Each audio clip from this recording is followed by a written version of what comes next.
মানুষের জীবনের সফলতা দুইটা পুঁজি বলে রাখি, লেখা রাখিস। জিন্দেগিতে সম্মানের জীবনের দাম সব থেকে বেশি, ইজ্জতের জিন্দেগি। ওই মাওলানা হইয়া লাভ কি যদি কেউ না জিগায়?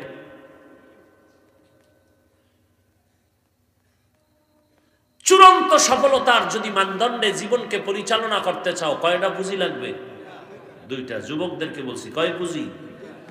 এক, সুস্থতা। দুই, সচ্চরিত্র।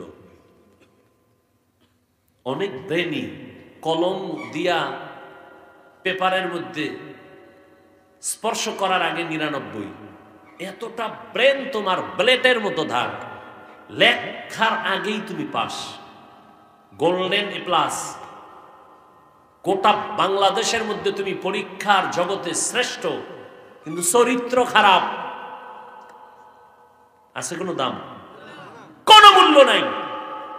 সফলতার চূড়ান্ত শিখরে যদি বেঁচে থাকতে চাও, দুই পুঁজি লাগবে। কি গেছে খবর নেই? এদিকে আমার জন্য বলতেছি, আমি তোমার কল্যাণকামী, তোমার জন্য বলতেছি। প্রথম কি? দ্বিতীয় কি? এই দোনোটা নষ্ট করেছে কি? মোবাইল।